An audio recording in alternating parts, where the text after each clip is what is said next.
economia crescer, para investir na educação. As pessoas se esquecem que quem criou o piso escolar fui eu. E muitos governadores não queriam sequer pagar o piso escolar. As pessoas se esquecem que nós espalhamos universidade por esse país afora. E vou dizer uma coisa para você. O ProUni foi a maior revolução educacional que a gente fez nesse país. Milhões de meninos da periferia, meninos negros e negras, que estudavam em escola pública, tiveram a oportunidade de primeira vez fazer uma universidade que era privilégio de rico. Era privilégio da classe média alta. Aliás, filho, você sabe perfeitamente bem que esse país é tão contra a educação que o Peru teve a sua primeira universidade em 1554 e a nossa primeira foi em 1920. Ou seja, a elite brasileira nunca se preocupou em educar. Precisou um metalúrgico sem diploma cuidar disso. Quem escolhe os candidatos para responder e comentar, e faz a pergunta agora pelo UOL, é a jornalista Thaís Oyama. A minha pergunta é para a candidata Simone Tebet, com um comentário da candidata Soraya Tronic. Candidata, a senhora tem enfatizado na sua campanha o fato de ser mulher. Seu slogan é "Mulher vota em mulher". E a senhora também já disse que gostaria de ser vista como uma feminista. Já a candidata Soraya Tronic, ela afirma ter restrições ao que considera ser, por vezes, um comportamento vitimista da parte de algumas mulheres. Ela já disse, por exemplo, que diante de uma acusação de estupro, não é porque a acusadora é mulher que tem razão. Então, minha pergunta é, em que medida a senhora concorda ou discorda da candidata Soraya Tronic nessa crítica em relação ao suposto vitimismo feminino? Bom, eu gostaria de agradecer a pergunta, Thaís. Nós já tratamos desse assunto mais de uma vez. É um tema que eu acho que envolve a todos nós. Ser feminista é defender o direito das mulheres.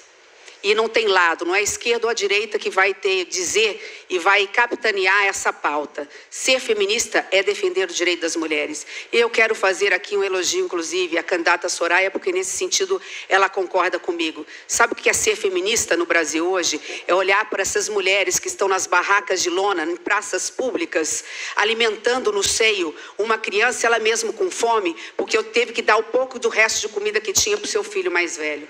Sabe o que é ser feminista? É defender, como eu e Soraya defendemos, a igualdade salarial entre homens e mulheres. Aprovamos no Senado.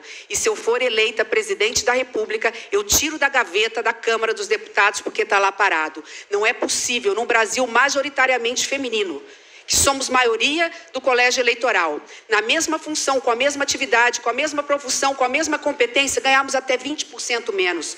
Se formos negras, então, chegamos a receber 50% menos. Temos as nossas diferenças, eu não concordo, sendo bem objetiva com esta colocação da senadora Soraya, mas tenho que dizer que a bancada feminina no Senado Federal é atuante. Nós precisamos de uma mulher para arrumar a casa, nós precisamos de uma mulher para pacificar o país, para unir o país, para dar credibilidade, para fazer com que esse ódio que hoje divide e que começou lá atrás no governo do PT, do nós contra eles, definitivamente chegue ao fim.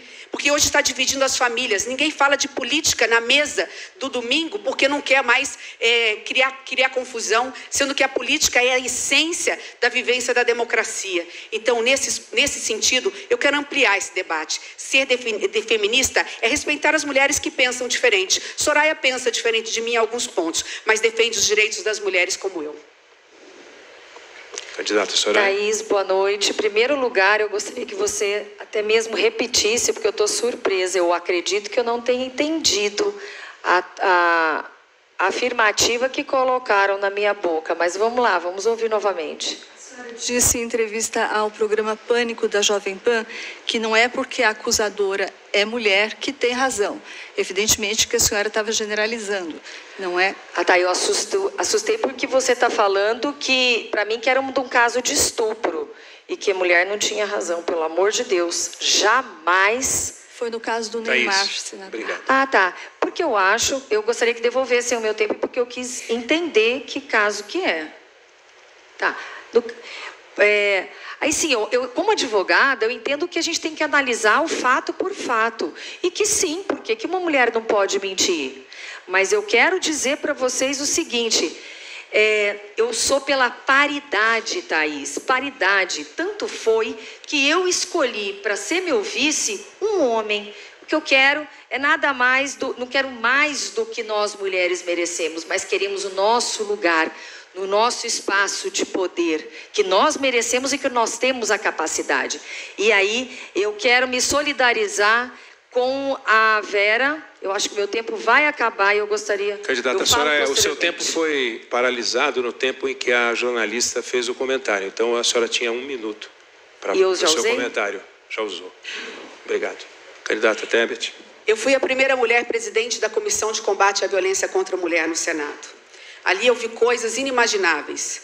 Já tinha visto ali no caso concreto como prefeita. Mas ali eu tive uma constatação muito triste que esse registro eu preciso deixar ao Brasil.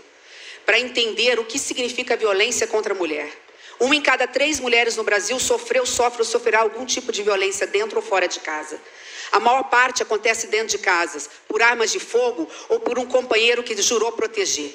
Mas o que é mais grave que todos precisam saber é que a maior violência não acontece com a mulher dentro de casa. Ela acontece com a criança de 0 a 14 anos. 60% da violência acontece. Eu estou falando de pedofilia, eu estou falando de estupro, eu estou falando de abuso sexual. É disso que nós estamos falando. E contra isso é tolerância zero. Nós temos que colocar na cadeia quem agride a mulher brasileira, quem agride uma criança, quem agride um adolescente.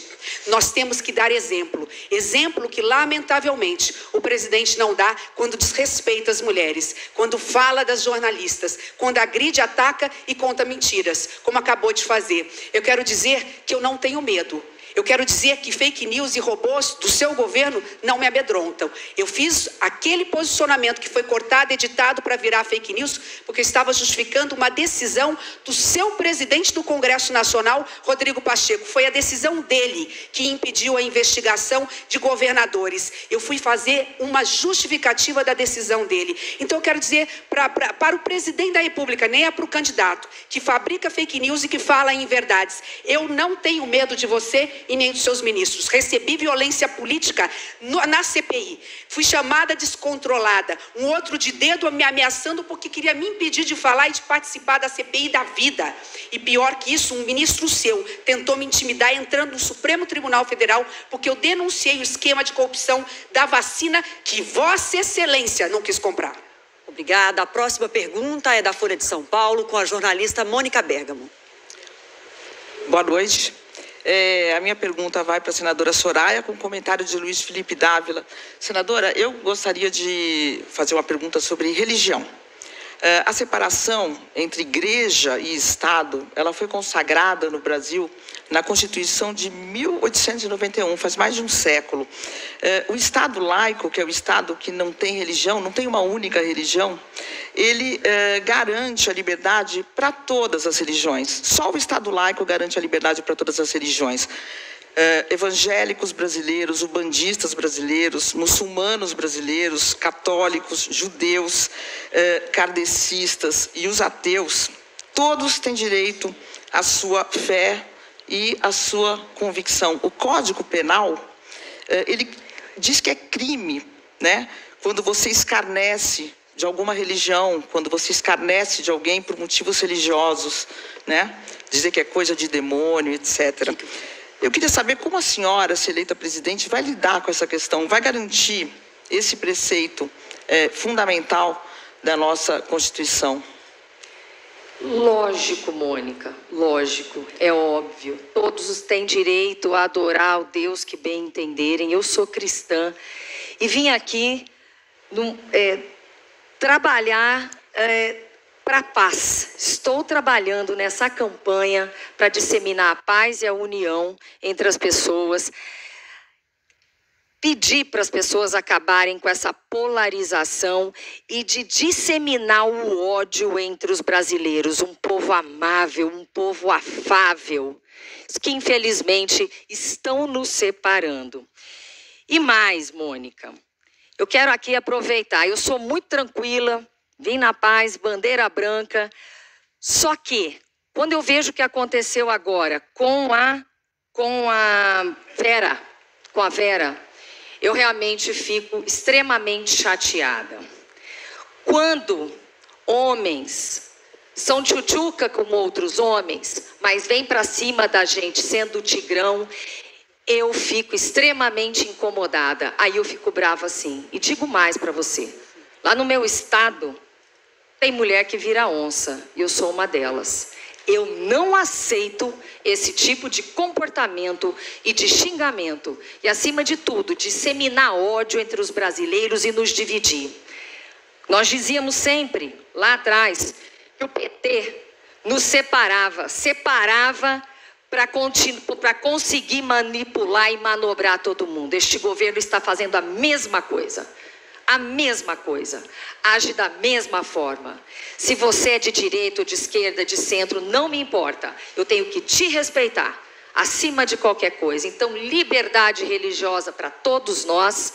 E temos, sim, que não permitir que as pessoas fiquem utilizando na política o nome de Deus em vão. É vergonhoso. Já tem aí evangélicos, já tem muitos católicos chateadíssimos e tem candidato perdendo eleitor por causa dessa falta de respeito com a religião.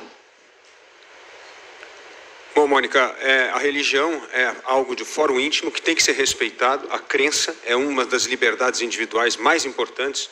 Eu mesmo sou muito católico, praticante, e respeito, e é preciso manter a religião longe da política. Isso aqui não é uma teocracia, isso aqui é democracia. E sabe qual que é o dízimo que a gente mais está usando hoje? Chama-se fundão eleitoral. Sabe o que é o fundão eleitoral? Todos aqui, ó, 5 bilhões de reais, tira do seu bolso para ficar gastando dinheiro em campanha política. Dinheiro que devia estar indo para a saúde, para ter pelo menos 900 mil crianças, jovens, em escola em tempo integral. Daria para usar esse dinheiro e ter 3 milhões de cirurgia no SUS. E a gente ficou usando esse dinheiro de forma perversa para financiar campanha política. Essa é uma das únicas coisas que mostram o mau exemplo do uso do dinheiro público. O dinheiro público brasileiro vem sendo usado mal porque a gente tem mania de escolher o menos pior. Tem que acabar com isso, tem que respeitar o dinheiro público, tem que respeitar o bolso daquele que trabalha. Bom, não posso deixar aqui de colocar também que eu já estou vacinada contra a mentira e não virei jacaré até hoje, graças a Deus, mas o povo brasileiro não está vacinado contra a mentira. Vamos lá. O governo federal propôs R$200 de auxílio emergencial.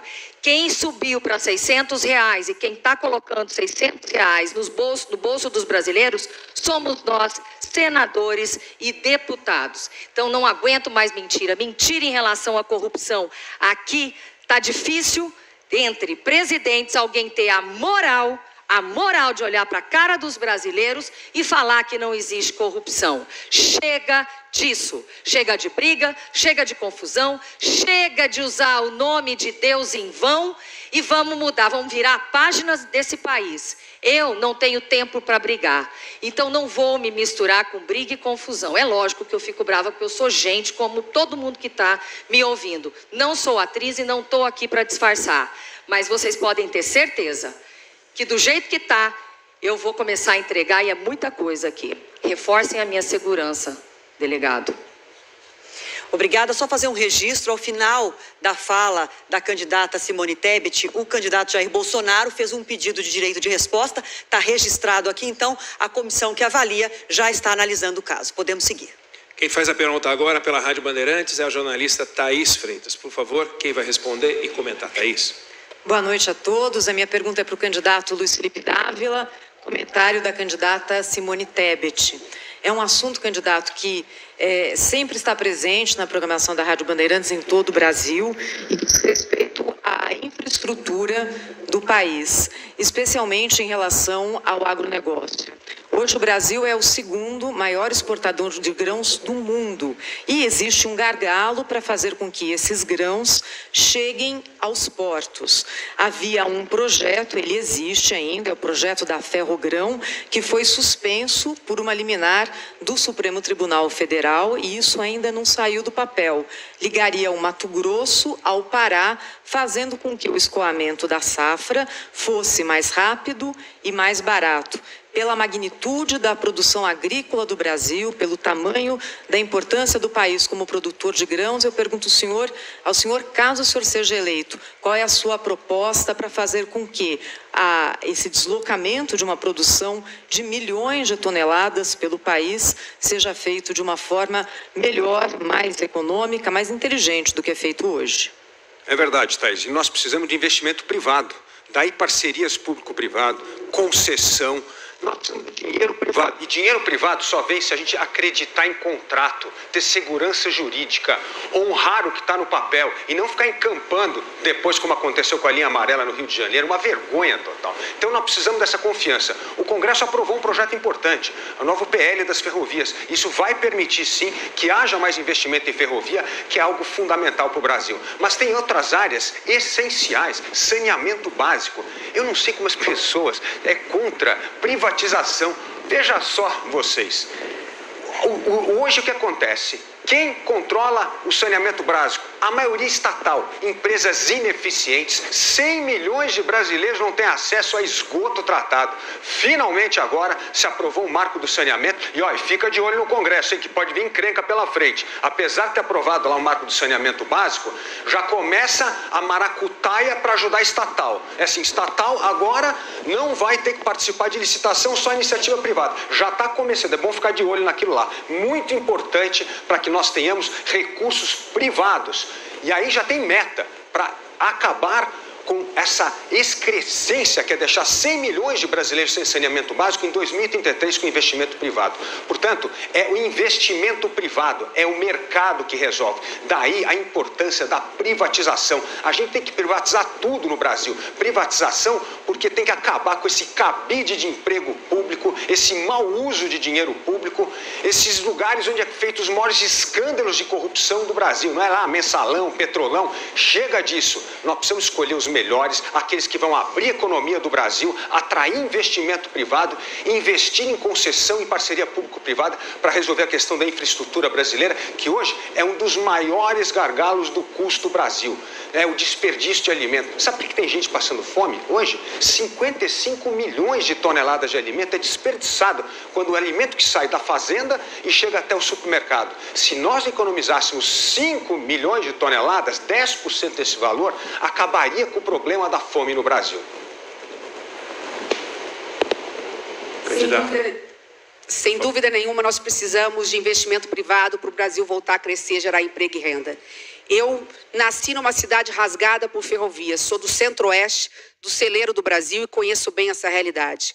Nós temos projetos parados, e já não é de agora, para rasgar o Brasil de norte a sul, de leste a oeste com rodovias. Mas quem faz ferrovias no Brasil é a iniciativa privada.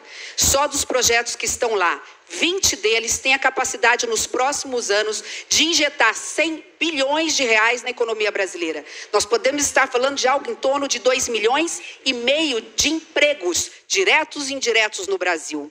Rasgar o país de ferrovias significa trazer os grãos mais baratos, mais rápidos, de forma mais ecológica e fazendo com isso que nós possamos nos tornar mais competitivos ainda com o mercado internacional. O agronegócio é um exemplo para o Brasil. É o único setor da economia que consegue competir na economia global. Portanto, infraestrutura para o agro é vital para continuarmos a exportar mais. E outra, para ajudar o agro a exportar não só commodity, mas bens de maior valor agregado.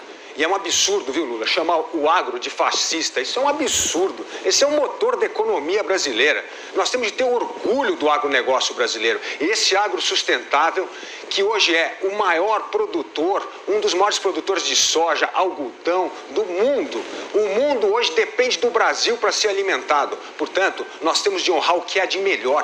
Nós precisamos parar com essa história, esse complexo de vira-lata e ter complexo das coisas que a gente faz bem. O agro brasileiro é um exemplo. Nós precisamos enaltecer o agro. O agro é o que fez a economia crescer. Porque se você tirar o crescimento do PIB do agro, sabe quanto o Brasil teria crescido? Zero. O mundo cresceu 32% de 2010 a 2020. E sabe quanto cresceu o Brasil? 2,5%. E se tirar o agro, cresceu 0%. Portanto, nós temos de enfatizar o que é de valor no Brasil, que é o agro. E é por isso que a gente tem que tirar o Estado das costas das pessoas que trabalham, que geram riqueza, que produzem. O Estado brasileiro só inferniza a gente com burocracia e com imposto. Cada vez mais imposto sendo cobrado para prestar um serviço público de péssima qualidade, como é o caso da infraestrutura no Brasil. Estradas esburacadas, é isso que é a ineficiência e a incompetência desses que governam o país. Chega de eleger o menos pior para a presidência da República. A comissão avaliou o pedido de direito de resposta do candidato Jair Bolsonaro e foi recusado. Chegamos ao final deste bloco no primeiro debate entre os candidatos à presidência, realizado aqui nos estúdios da Band São Paulo pelo Grupo Bandeirantes, em parceria com a TV Cultura, a Folha de São Paulo e o portal UOL. Depois do intervalo, mais um confronto direto entre os candidatos, só que agora eu e o Eduardo Oineg nos despedimos, porque o próximo bloco será mediado pelos jornalistas Leão Serva, da TV Cultura, e Fabíola Cidral, do UOL. Olho no voto, eleições 2022.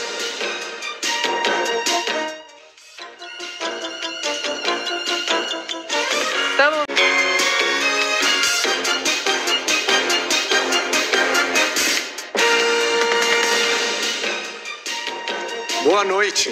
Boa noite, voltamos ao vivo para todo o Brasil com este que é o primeiro debate das eleições 2022 entre os candidatos à presidência da República. O encontro promovido em parceria entre o Grupo UOL, Bandeirantes, TV Cultura e Jornal Folha de São Paulo. Um momento histórico para a democracia brasileira. É a primeira oportunidade que os eleitores têm para comparar num mesmo programa as propostas, as ideias e as reações dos candidatos. Lembro que o debate está sendo exibido na internet pelos canais digitais de todas as empresas do pool e também nas rádios Cultura Brasil e Cultura FM. E esse bloco abre com mais uma rodada de confronto direto entre os candidatos. Vamos então relembrar as regras que foram aprovadas por todos os partidos. Cada candidato escolhe quem vai responder e tem 1 minuto para a pergunta e 1 minuto para a réplica. A resposta e a tréplica terão um tempo acumulado de 4 minutos para ser administrado pelo candidato. Os candidatos só podem responder uma vez. Na sequência do bloco, mais uma rodada com perguntas sobre programas de governo para todos os candidatos. Serão 3 perguntas, cada uma respondida por 2 dos candidatos. O tempo de resposta é de 1 minuto. Logo após essa rodada, os candidatos terão 2 minutos para suas considerações finais em ordem invertida ao início do debate. Vamos começar então esse segundo momento de confronto direto. Eu lembro que cada candidato só pode responder uma vez. E pelo sorteio prévio, quem começa essa rodada indicando quem vai responder é a candidata Simone Tebet. A quem a senhora pergunta, candidata? Ao candidato Bolsonaro. Eu vou reformular a minha pergunta, até porque eu vi que ele fez um pedido de resposta e não foi atendido, eu gostaria de dar oportunidade a ele. Então, eu vou reformular a minha pergunta. O candidato Bolsonaro, como deputado, defendeu um assassino de uma mulher no Senado. Defendeu um torturador de mulheres, assim mesmo, no plural. Votou contra os direitos das empregadas domésticas, votou contra o contrato de trabalho e os direitos trabalhistas das mulheres. Ameaça jornalistas, comete misoginia, agride as mulheres brasileiras. Eu mesma já fui vítima, repito aqui, de violência política de seus ministros. Eu quero, de forma bem objetiva, não voltar na questão do robô, que não me intimida, dos recortes de fake news que são divulgados a todo momento, inclusive sobre minha candidatura. Mas a pergunta é bem objetiva. Candidato Bolsonaro, por que tanta raiva das mulheres? Me acusa sem prova nenhuma. Começa dizendo que eu defendi um estuprador. Qual estuprador? Por que essa forma barata de me acusar como se eu não gostasse de mulheres? Eu fui o governo que mais sancionou leis defendendo mulheres. Hoje é o dia do voluntariado. Eu quero cumprimentar a primeira-dama pelo brilhante trabalho que ela faz nessa área. Nunca foi procurada por Vossa Excelência para tratar desse assunto. 2 mulheres foram na CPI da Covid. A senhora Nise Yamaguchi e a senhora Mayra, lá do Ceará, foram maltratadas, foram esculhambadas, foram humilhadas. Onde estava Vossa Excelência, que era da comissão da Covid? Estava escondidinha, apoiando Renan Calheiros, Omar Aziz, apoiando essas pessoas. Não foi defender mulheres lá. E duas mulheres, quem tem algo contra a Nise Yamaguchi, meu Deus do céu? Quem tem algo contra a senhora Mayra, lá do Ceará, duas médicas? O que a senhora fez? Vem com um discurso barato, que eu ataco, que eu agrido as mulheres. Não cola mais. Não cola isso. Uma mulher, se porventura faz algo errado, ela tem que responder por isso e não ser defendida só porque é mulher. Chega de vitimismo, somos todos iguais. Repito, sancionei mais de 60 leis em defesa das mulheres. E eu tenho certeza que uma grande parte das mulheres do Brasil me amam, que eu defendo a família, eu sou contra a liberação das drogas, que tem muita gente aqui que é favorável à liberação das drogas. Essa pessoa não sabe que é uma mãe que tem um filho em casa drogado. Eu defendo as mulheres. Quando eu defendo a arma, no campo em especial, é para dar chance para a mulher se defender. Eu dei mais de 370 mil títulos de reforma agrária no Brasil. Seu estado foi muito beneficiado. E deixo claro, 90% desses títulos foram para mulheres. Das 20 milhões de pessoas que recebem Auxílio Brasil, em torno de 15 milhões são mulheres. Para com essa mania. Faz política, fala coisa séria. Não fica aqui fazendo joguinho de mimimi, robô.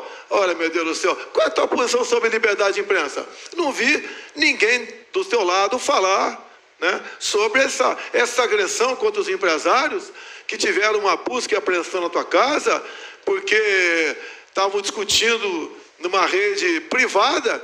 Que negócio é esse? Qual a defesa que a senhora faz da liberdade de imprensa, da liberdade em toda a sua plenitude? Para de fazer discurso barato, prezada senadora. Mais uma vez, o candidato fabrica fake news e divulga fake news. Líder da bancada feminina, nós tínhamos um rodízio, podíamos no início ficar uma única mulher.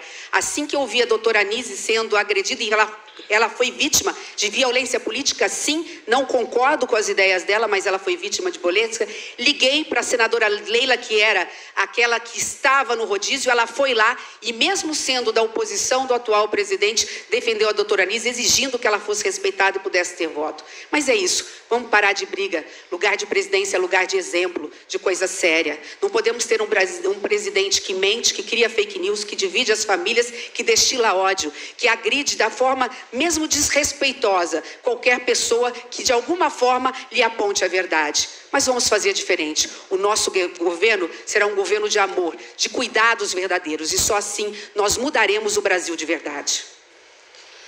Defesa da família,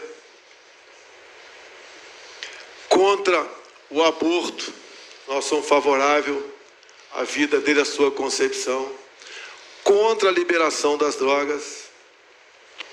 Nós defendemos a propriedade privada. Nós temos através de decretos e portarias, o legítimo direito à defesa a todos, em especial às mulheres. É um governo que faz por todos. É um governo que não divide, que não fala grosso para tentar intimidar quem quer que seja, só porque é mulher. Nós somos um só país, uma só pátria, um só povo. Nós pregamos a união, o amor, a compreensão. Por que me atacar? Porque eu acabei com a harmonia da corrupção de muita gente por aí? É por isso? Por isso essa raiva de todos contra Jair Bolsonaro? A próxima a perguntar é a candidata Soraya Tronic. Para quem a senhora vai perguntar, senadora? Para o candidato Luiz Inácio Lula da Silva. 1 minuto para a sua pergunta, por favor. Candidato, o brasileiro sofre hoje com 2 problemas econômicos muito graves, que são a inflação e o desemprego. E a cobrança excessiva de impostos federais agrava muito esses 2 problemas, porque impede a criação de novos postos de trabalho e também rouba grande parte do poder de compra das famílias. O senhor começou a governar 20 anos atrás, ficou no governo por 14 anos E agora volta. Volta sem proposta. Não sei o que vai fazer para acabar com a carga tributária, melhorar o poder de compra das pessoas. Gostaria de ouvir do senhor, porque não consegui entender até agora no seu plano. Candidata Soraya, obrigado pela pergunta. Eu acho que Vossa Excelência não deve ter acompanhado o que aconteceu nesse país. Não sei se a senhora tem memória que quando eu tomei posse em 2003, o Brasil estava quebrado. Nós tínhamos uma inflação de 12%, desemprego de 12%, nós tínhamos uma dívida pública de 60,4% e nós tínhamos uma dívida externa de 30%. Esse que vos fala reduziu a dívida pública líquida para 39%. Esse reduziu a inflação que foi para dentro da meta, sabe, de 5, 5,5, 6, 4,5, porque era 2 para mais e 2 para menos. Esse que vos fala gerou 22 milhões de empregos nesse país e mais ainda, nós conseguimos começar uma reserva internacional que deu ao país uma estabilidade que jamais o país teve, país que tinha quebrado 2 vezes em 1998. E obviamente que eu volto com um único compromisso, e possivelmente eu seja a única pessoa a dizer isso, que eu não posso votar e fazer menos do que eu fiz, porque seria melhor não votar então. Eu quero votar para ver se esse país volta a gerar emprego, para ver se esse país volta a aumentar salário, para ver se o salário mínimo volta a aumentar, para ver se a gente consegue fazer uma reforma tributária, que eu mandei 2 reformas tributárias para o Congresso Nacional e não passa. Este país é possível ser consertado. Eu já provei uma vez, eu tenho o prazer de quando eu deixei a presidência, a economia crescia 7,5%, o comércio varejista crescia 13%, e a gente estava vivendo uma situação em que o trabalhador mais pobre tinha recebido 80% de aumento, enquanto os ricos receberam apenas 20% de aumento. Não era tudo, não era, mas foi o mais importante governo de inclusão social da história desse país. Seu partido, um corrupto confesso, e esse mundo lindo que o senhor fala só existe na propaganda eleitoral do senhor. O Brasil precisa mudar e mudar de verdade para valer. Precisa do mundo digital, nós já estamos caminhando, e os seus economistas são todos mofados.